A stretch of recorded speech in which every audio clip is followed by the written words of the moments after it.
Hello la famille, bienvenue sur ma chaîne Tangelas. Difficile de rester avec conjoint, enfants, les parents, enfin vraiment confinés, soit dans une maison, soit dans un appartement, mais H24 c'est parfois difficile.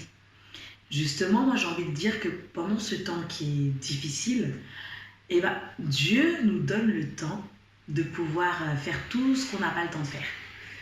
Ça peut être la maison, ça peut être le travail, ça peut être des objectifs personnels qu'on doit s'atteindre. Et donc moi, aujourd'hui, j'aimerais vraiment qu'on réfléchisse sur un sujet qui est très important, qui est tout simplement comment trouver la vision du couple. À tout de suite.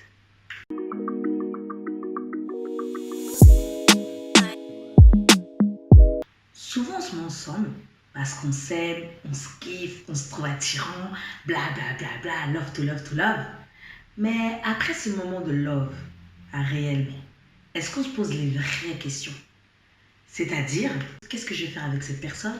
Où est-ce qu'on va ensemble? Où je vais l'emmener? Je prends ce conjoint-là qui avait des rêves, qui avait des buts, pour qu'on se mette ensemble, pour après plus rien?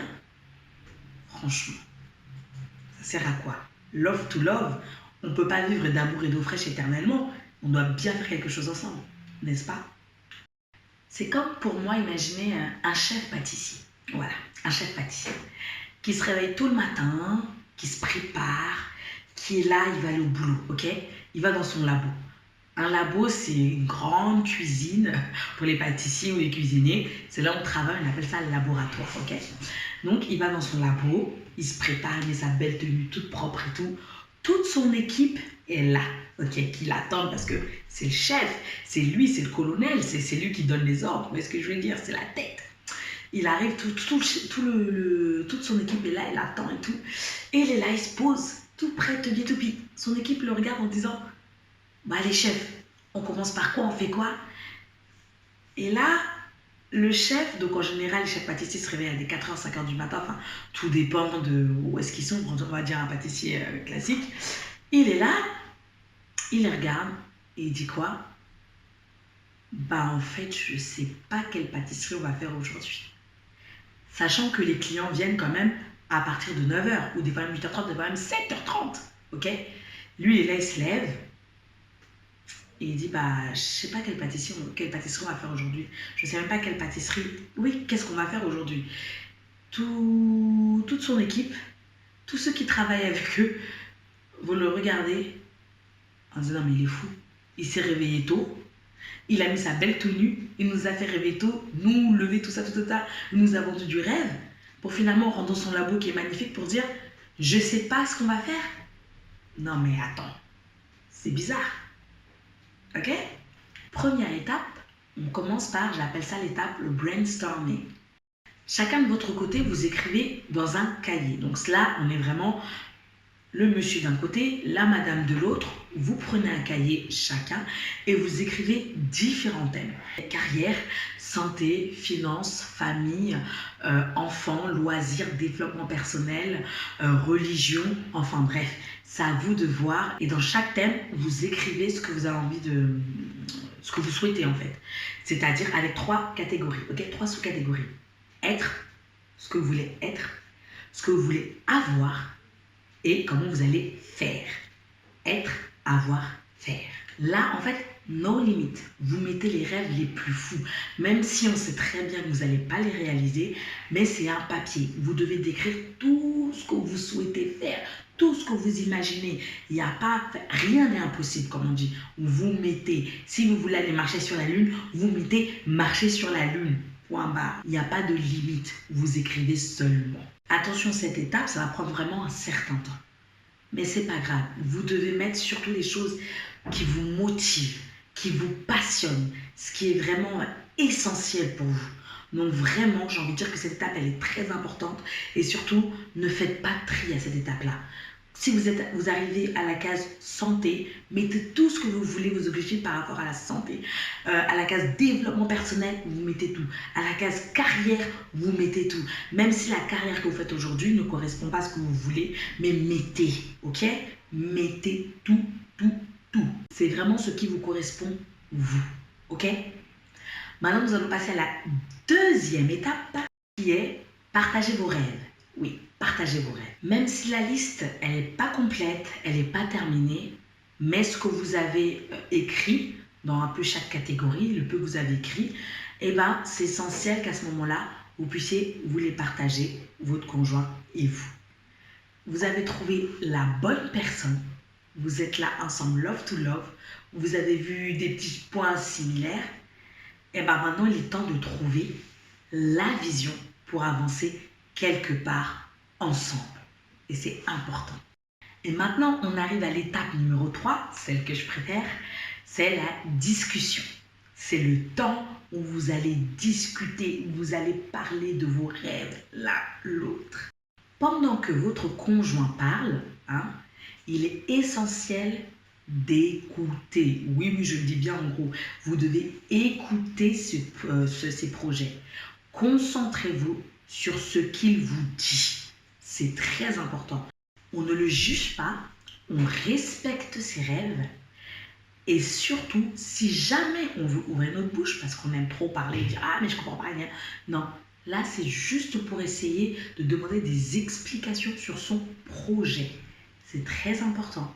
Là, c'est lui qui s'ouvre, il ouvre son cœur, il ouvre ses rêves, il ouvre sa passion. Enfin bref, vous avez compris. Écoutez-le. Écoutez-le. Et essayez de capter sa passion. C'est très important. C'est un très bon exercice d'écoute et d'ouverture vers l'autre. Ensuite, à vous de pouvoir vous exprimer, parler de vos projets. Alors là, mesdames, vous allez dire c'est toujours les femmes, mais il y a des hommes aussi. Mais bref, à ce moment-là, c'est important. À ce moment-là, vous vous lâchez en fait. C'est maintenant où vous parlez. Vous transmettez en fait votre passion. Ok? C'est à ce moment-là que vous dites chacun de vos rêves, ce qui vous passionne, ce qui vous motive. C'est à ce moment-là parce que l'autre, il doit comprendre, il doit absorber. Je savais pas que tu avais tout ça en toi. Je savais pas que tu as envie de faire ça. C'est important. Il doit vivre et ressentir ce qui vous anime. Ou en écoutant l'autre parler, en fait, vous allez ressentir la même passion, la même motivation pour une vision, pour un objectif, pour un rêve que l'autre personne a. Et du coup, vous allez ressentir qu'en fait, ça vous touche aussi, quoi. Et à cette étape, vous serez étonné, franchement, de découvrir, de voir en fait que vous avez des rêves en commun, de voir des rêves les rêves de votre conjoint que vous ne soupçonniez pas du tout. Vous pensez, mais je ne pensais pas du tout ça de toi. C'est important vraiment de partager ce moment-là. Voilà, c'est vraiment à ce moment-là que va apparaître cette vision ou ces visions ou ces objectifs-là. C'est vraiment là. Et enfin, la quatrième étape, mettez en valeur vos projets communs. Donc après ce moment-là, il vous ressortir des idées, des rêves, des projets en commun. Donc, les projets communs, il faut en discuter. Oui, il faut en discuter, c'est très important, pour comprendre pourquoi vous avez ces projets en tête et décider d'un plan d'action tout simplement pour les réaliser soit aujourd'hui, soit plus tard. Moi, je vais donner mon exemple vis-à-vis de moi. Quand Tanguy et moi, on échangeait. Pour ceux qui viennent sur la chaîne, Tanguy, c'est mon mari. Tanguy et moi, on échangeait nos visions. Donc, il me parlait de sa vision, j'écoutais, il y a beaucoup de choses qui étaient vachement similaires. Et quand il m'a dit, vas-y, parle de ta vision, de comment tu te vois par rapport à un domaine, donc je commençais à expliquer, je vois comme ci, je vois comme ça, je vois comme ça, avec des traits comme ça. Il me posait des questions, mais comment tu vas faire pour y arriver? Ouais, bah, je compte faire ça et je compte aussi me donner tant d'années pour qu'on y arrive, là. C'était tellement clair, et plus j'en parlais, et plus il a kiffé, en fait, ça résonne en lui, il m'a dit, non, non, non, il est resté là, il m'a dit, non, ta vision devient notre vision. Il a dit, je vais faire de ta vision notre vision. C'est pas l'amour, ça? Bref, donc, ma vision qui, moi, je pensais que c'était la mienne, et puis qu'on allait la travailler ensemble et tout, finalement, il a tellement kiffé que ma vision, que je construisais toute seule dans ma petite tête, sur mon petit cahier et tout ça, il l'a prise et il a dit, dans ce domaine-là, c'est la vision de la famille, on va aller tous là-dedans parce qu'elle est bien, ça nous correspond, on fonce. Mais l'essentiel, il faut que la vision que vous ayez choisie vous motive tous les deux, vous passionne tous les deux, parce que comme ça, vous allez tous les deux travailler ensemble pour y arriver parce que ça vous passionne tous les deux. Il n'y en a pas un qui va dire ouais, bref, c'est ta vision, ok. Parce que du coup, il n'y en aura qu'un seul qui va porter la vision, qui va la tirer, et c'est fatigant. Tandis que si c'est les deux qui portent la vision, et ben vous allez tous les deux travailler, vous serez motivés, vous aurez la passion pour faire avancer la famille, faire avancer votre couple vraiment au stade où vous voulez l'emmener. Cela vous permettra de consolider votre couple sur le long terme, excusez-moi. Et surtout, ce que j'aime le plus et ce que je dis souvent au couple, ça permet de trouver votre identité de couple. Oui, chaque couple est unique, chaque couple est particulier, chaque couple a ses avantages et ses inconvénients. Ok? Donc, le fait de trouver sa vision, c'est de trouver qui vous êtes et votre particularité. Parce que votre couple ne ressemble pas au couple de votre frère, de votre soeur, de vos parents. Non, vous êtes unique. En tant que personne unique, mon conjoint est unique. Donc ensemble, on ferme un unique au carré. Donc, trouver la vision du couple, c'est un peu comme un chef pâtissier qui doit trouver la ou les pâtisseries qu'il va réaliser dans son labo. Ce qui lui donnera son identité de pâtissier. Si vous avez aimé la vidéo, n'hésitez pas à liker, partager, de vous abonner si ce n'est pas encore fait et d'actionner la petite cloche, ce qui vous permettra de voir toutes mes vidéos en temps et en heure. N'hésitez pas à commenter, je me ferai une joie d'y répondre. D'ailleurs, vous, est-ce que vous avez trouvé votre vision de couple? Ou si vous n'avez pas trouvé, est-ce que ça vous a aidé ce que je vous ai donné? N'hésitez pas à me dire votre réponse dans les commentaires, je ferai une joie d'y répondre. Sur ce, je vous dis à la prochaine vidéo. Portez-vous bien dans ces temps difficiles de confinement. Ciao, ciao!